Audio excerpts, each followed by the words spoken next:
যাচ্ছে বিস্তারিত প্রসঙ্গে। রাষ্ট্রপতির ভাষণের সময় বিরোধী দলের ওয়াকআউটের মধ্য দিয়ে ত্রয়োদশ জাতীয় সংসদের যাত্রা শুরু। বিরোধী দলের সদস্যরা রাষ্ট্রপতির ভাষণ শুরু হওয়া মাত্রই প্ল্যাকার্ড দেখিয়ে স্লোগান দিয়ে অধিবেশন কক্ষ থেকে বেরিয়ে যান। ভাষণ শেষে সংসদের প্রথম অধিবেশন আগামী রোববার পর্যন্ত মুলতবি করেন নবনির্বাচিত স্পিকার হাফিজউদ্দিন আহমদ বীর বিক্রম। চকর মালিথার রিপোর্ট।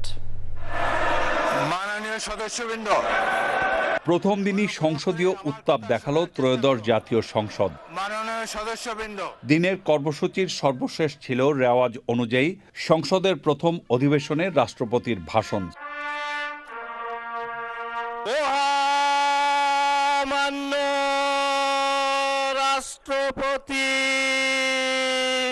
বেলা 3:30টার পর রাষ্ট্রপতিকে ভাষণ দেওয়ার জন্য আমন্ত্রণ জানান স্পিকার। মহামান্য রাষ্ট্রপতি জনাব মোহাম্মদ শাহাবুদ্দিনকে তার মূল্যবান ভাষণ প্রদানের জন্য অনুরোধ জানাচ্ছি। এর পরপরই বিরোধী দলের সংসদ সদস্যরা প্ল্যাকার্ড হাতে দাঁড়িয়ে যান।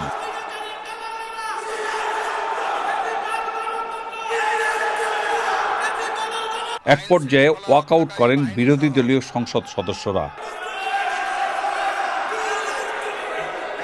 ত্রয়োদশ জাতীয় সংসদের এই উদ্বোধনী অধিবেশন কক্ষ শান্ত হলে রাষ্ট্রপতি তার লিখিত ভাষণে নির্বাচিত সকল সংসদ সদস্যকে অভিনন্দন জানান, শ্রদ্ধা জানান জুলাই শহীদদের প্রতি।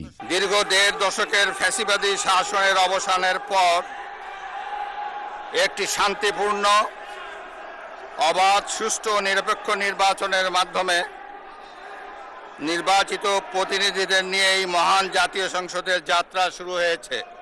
বিএনপির চেয়ারম্যান জনাব তারেক রহমানের নেতৃত্বে বর্তমান জাতীয় সংসদে বিএনপি ও সমমনা দলগুলোর 2/3 বেশি আসনে বিপুল ভোটে জয়লাভ করেছে। জাতীয় সংসদে একটি শক্তিশালী বিরোধী দলের পাশাপাশি কয়েকজন স্বতন্ত্র সদস্য রয়েছেন। আমি এই সংসদে আপনার মাধ্যমে প্রধানমন্ত্রী তারেক রহমান এবং তার নেতৃত্বে গঠিত নতুন সরকারকে আন্তরিক অভিনন্দন জানাচ্ছি। নির্বাচন কমিশনের উপর জনগণের আস্থা ফিরেছে বলেও উল্লেখ করেন রাষ্ট্রপতি। ফ্যাসিবাদী শাসন আমলে সাংবিধানিক প্রতিষ্ঠান নির্বাচন কমিশনের প্রতি জন আস্থা শূন্যের কোঠায় নামিয়ে আনা হয়েছিল। ত্রয়োদশ জাতীয় নির্বাচনের মাধ্যমে নির্বাচন কমিশনের প্রতি জনগণের আস্থা ফিরে এসেছে। আল্লাহ হাফেজ, বাংলাদেশ জিন্দাবাদ। রাষ্ট্রপতির ভাষণের পর রোববার সকাল 11টা পর্যন্ত সংসদ অধিবেশন মুলতবি করেন স্পিকার হাফিজউদ্দিন আহমেদ বীর বিক্রম। সংসদের প্রথম অধিবেশনের পর মানুষের প্রত্যাশা, এই সংসদ প্রাণবন্ত, কার্যকর এবং দায়িত্বশীল আচরণ করবে। পাশাপাশি গণতন্ত্র এবং মানুষের অধিকার আদায়ে সবসময় সোচ্চার থাকবে মহান এই জাতীয় সংসদ। জাতীয় সংসদ ভবন থেকে চকর মালিথা, চ্যানেল আই, ঢাকা। ত্রয়োদশ জাতীয় সংসদ অধিবেশনের শুরুতেই জাতীয় সংসদের সভাপতি হিসেবে বিএনপির স্থায়ী কমিটির সদস্য ডক্টর খন্দকার মোশাররফ হোসেনের নাম ঘোষণা করেন সংসদ নেতা ও প্রধানমন্ত্রী তারেক রহমান। সূচনা বক্তব্যে তিনি বলেন, স্বনির্ভর ও নিরাপদ গণতান্ত্রিক রাষ্ট্র গঠন করতে চায় বিএনপি, তা গড়তে সবার সহযোগিতাও চেয়েছেন সংসদ নেতা। প্রধানমন্ত্রী বলেন, দল মত ভিন্ন থাকলেও স্বাধীন, সার্বভৌম, নিরাপদ রাষ্ট্র প্রতিষ্ঠায় কোনো বিরোধ নেই।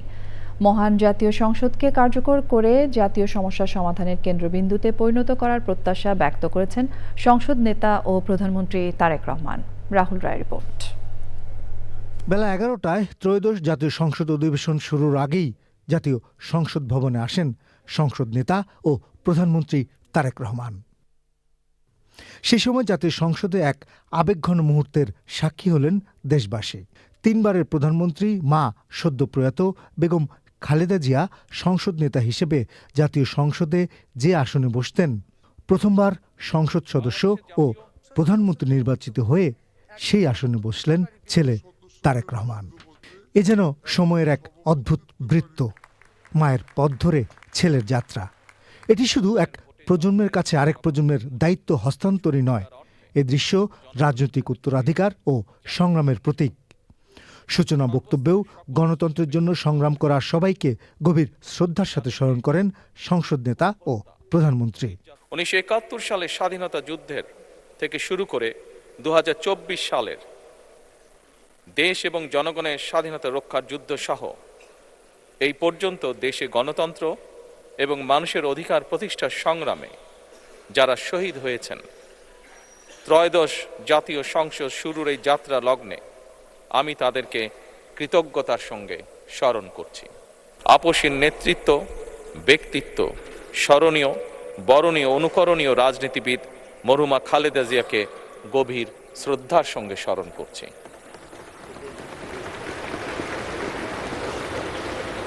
বিএনপি একটি স্বনির্ভর, সমৃদ্ধ, নিরাপদ, গণতান্ত্রিক বাংলাদেশ প্রতিষ্ঠা করতে চায়। এই লক্ষ্য অর্জনে আমি জনগণের সমর্থন এবং সহযোগিতা চাইছি। এই মহান জাতীয় সংসদে সকল দলের নির্বাচিত প্রতিজন সংসদ সদস্যের সমর্থন এবং সহযোগিতা আশা করছি। ত্রয়োদশ জাতীয় সংসদকে একটি কার্যকর সংসদে পরিণত করার কথা বলেন সংসদ নেতা। বিতাড়িত ফ্যাসিস্ট সরকার জাতীয় সংসদকে অকার্যকর করে ফেলেছিল। আমরা এই মহান জাতীয় সংসদকে সকল যুক্তি, তর্ক আর জাতীয় সমস্যা সমাধানের কেন্দ্রবিন্দুতে পরিণত করতে চাই।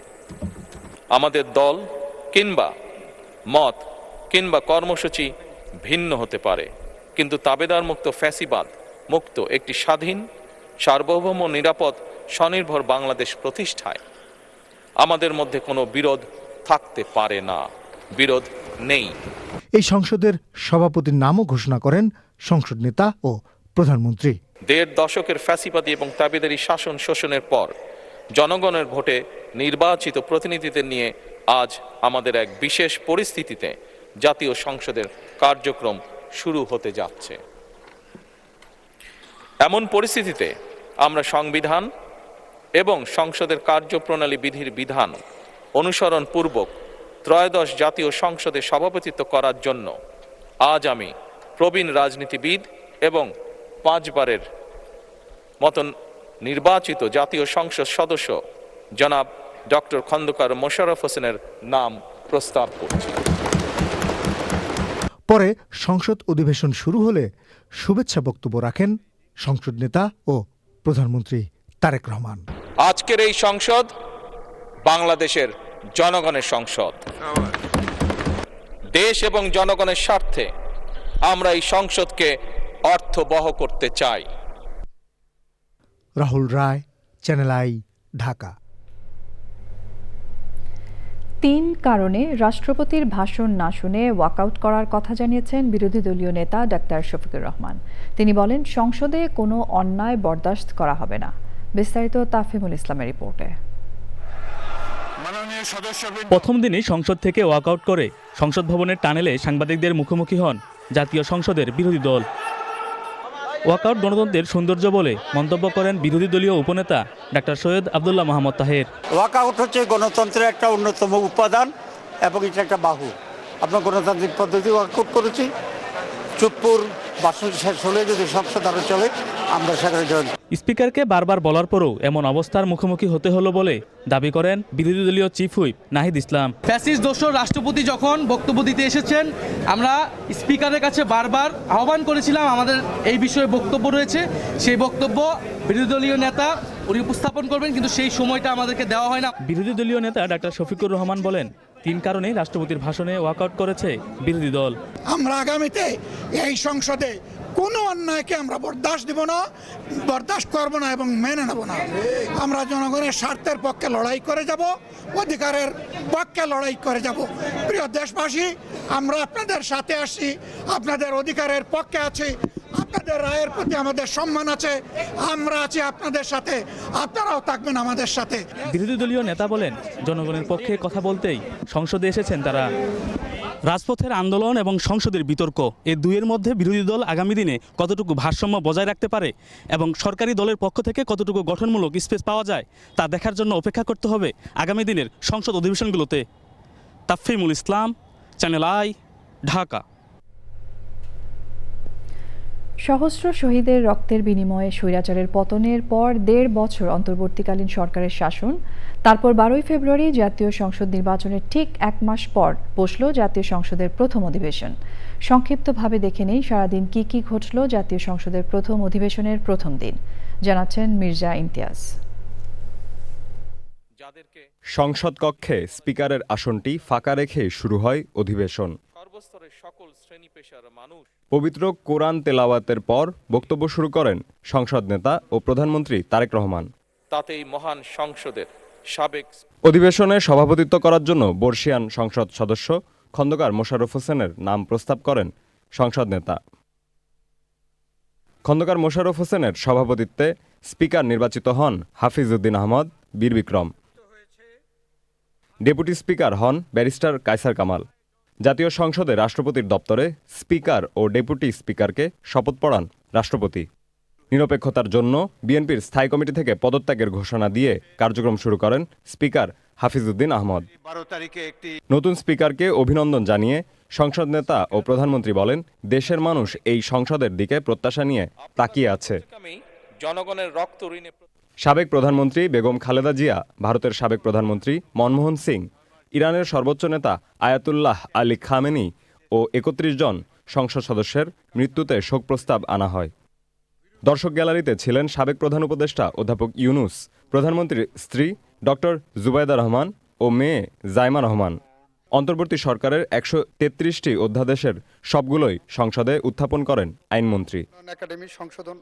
সংসদে এরপর রেওয়াজ অনুযায়ী রাষ্ট্রপতির ভাষণ। বিরোধী দলের সংসদ সদস্যরা রাষ্ট্রপতির ভাষণের বিরোধিতা করে প্ল্যাকার্ড হাতে দাঁড়িয়ে যান। ওয়াকআউট করে বিরোধী দল। Mirza Imtiaz, channel I, Dhaka.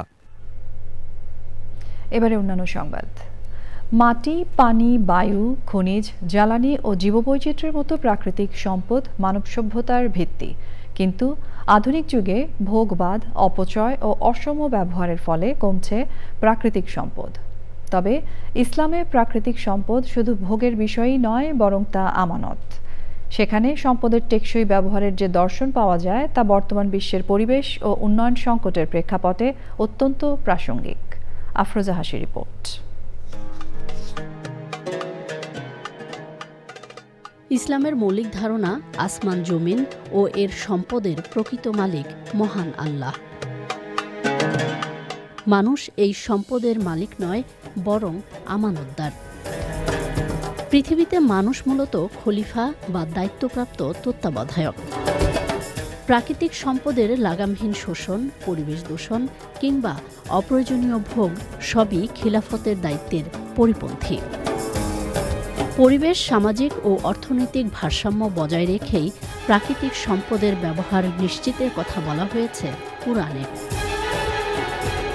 সূরা আল আরাফে অপচয়কে কঠোরভাবে নিষিদ্ধ করা হয়েছে।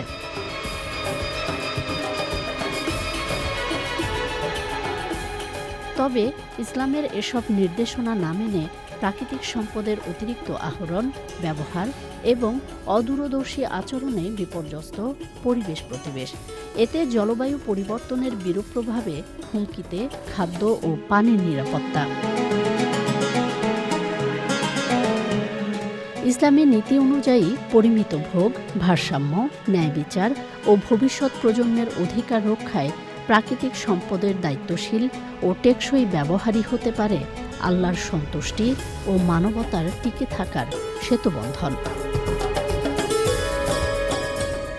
আফরোজা হাসি, চ্যানেল আই।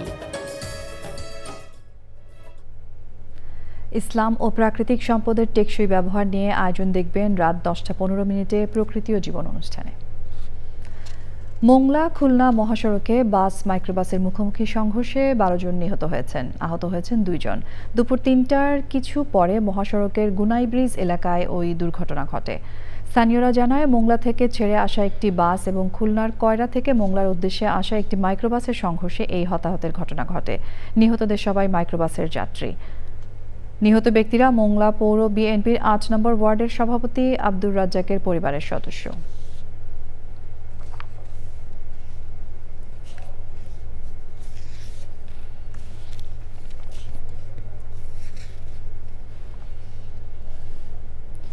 জাতীয় সংসদে প্রথম অধিবেশনে তিনবারের প্রধানমন্ত্রী ও সংসদ নেতা সদ্য প্রয়াত বেগম খালেদা জিয়াকে স্মরণ করে শোক প্রস্তাব গ্রহণ করা হয়েছে। দেশে গণতন্ত্র প্রতিষ্ঠা ও উন্নয়নে তার অবদান স্মরণ করা হয়। এছাড়া ভারতের সাবেক প্রধানমন্ত্রী মনমোহন সিং, ইরানের সর্বোচ্চ ধর্মীয় নেতা আয়াতুল্লাহ আলী খামেনির মৃত্যুতে শোক প্রস্তাব গ্রহণ করা হয়েছে জাতীয় সংসদে। ৩১ জন সংসদ সদস্যের মৃত্যুতে শোক প্রস্তাব গ্রহণ করা হয়েছে। রাহুল রায় রিপোর্ট। রীতি অনুযায়ী ত্রয়োদশ জাতীয় সংসদ অধিবেশনের শুরুতেই বিশিষ্টজনদের মৃত্যুতে শোক প্রস্তাব গ্রহণ করা হয়। এই সংসদে তিনবার প্রধানমন্ত্রী ও সংসদ নেতার আসনে বসেছেন বেগম খালেদা জিয়া। গত ৩০ ডিসেম্বর জাতি হারায় বেগম খালেদা জিয়াকে। সবার আগে বেগম খালেদা জিয়ার স্মরণে শোক প্রস্তাব আনা হয়। মুসলিম বিশ্বের দ্বিতীয় নারী প্রধানমন্ত্রী ও বিরোধী দলীয় নেতা হিসেবে দেশে গণতন্ত্র প্রতিষ্ঠায় তার অবদানকে স্মরণ করা হয়। মাননীয় সদস্যবৃন্দ, দিনের কার্যসূচি অনুসারী এখন শোক প্রস্তাব। মাননীয় সদস্যবৃন্দ, আমি দুঃখের সাথে জানাচ্ছি যে আমরা ২০২৫ সালের ৩০শে ডিসেম্বর গণপ্রজাতন্ত্রী বাংলাদেশ সরকারের তিনবারের সাবেক প্রধানমন্ত্রী ও জাতীয় সংসদের দুইবারের বিরোধী দলীয় নেতা, মুসলিম বিশ্বের দ্বিতীয় নারী প্রধানমন্ত্রী ও গণতন্ত্রের আপসহীন নেত্রী বিএনপির সাবেক চেয়ারপারসন বেগম খালেদা জিয়াকে হারিয়েছি। এই সংসদ দেশনেত্রী বেগম খালেদা জিয়াকে গভীর শ্রদ্ধার সাথে স্মরণ করছে এবং তার মৃত্যুতে মহান জাতীয় সংসদ গভীর শোক ও দুঃখ প্রকাশ করছে। এছাড়া ভারতের সাবেক প্রধানমন্ত্রী মনমোহন সিং, ক্যাথলিক খ্রিস্টানদের প্রধান ধর্মগুরু পোপ ফ্রান্সিস এবং ইরানের সর্বোচ্চ নেতা আয়াতুল্লাহ আলী খোমেনি এবং ৩১ জন সংসদ সদস্যের মৃত্যুতে শোক প্রস্তাব আনা হয়। ভারতের সাবেক প্রধানমন্ত্রী মনমোহন সিং, ক্যাথলিক খ্রিস্টানদের প্রধান ধর্মগুরু পোপ ফ্রান্সিস, জর্জ মারিও বেরগোলিও এবং ইরানের সর্বোচ্চ ধর্মীয় নেতা আয়াতুল্লাহ আলী খোমেনিকে হারিয়েছি। তাদের মৃত্যুতে মহান জাতীয় সংসদ গভীর শোক ও দুঃখ প্রকাশ করছে। সাবেক রাষ্ট্রপতি সহ ৩১ জন মাননীয় সংসদ সদস্যকে আমরা হারিয়েছি। উল্লিখিত বিশিষ্ট ব্যক্তিগণের প্রত্যেকের একটি করে জীবন বৃত্তান্ত সংক্রান্ত সম্বলিত শোক প্রস্তাব আমি এই মহান সংসদে উত্থাপন করছি। বিরোধী দল থেকে আরও অনেকের নাম শোক প্রস্তাবে আনার দাবি জানানো হয়েছে। রাহুল রায়, চ্যানেল আই, ঢাকা। এই সঙ্গে শেষ করছি এখনকার সংবাদ আয়োজন। ধন্যবাদ সঙ্গে থাকার জন্য।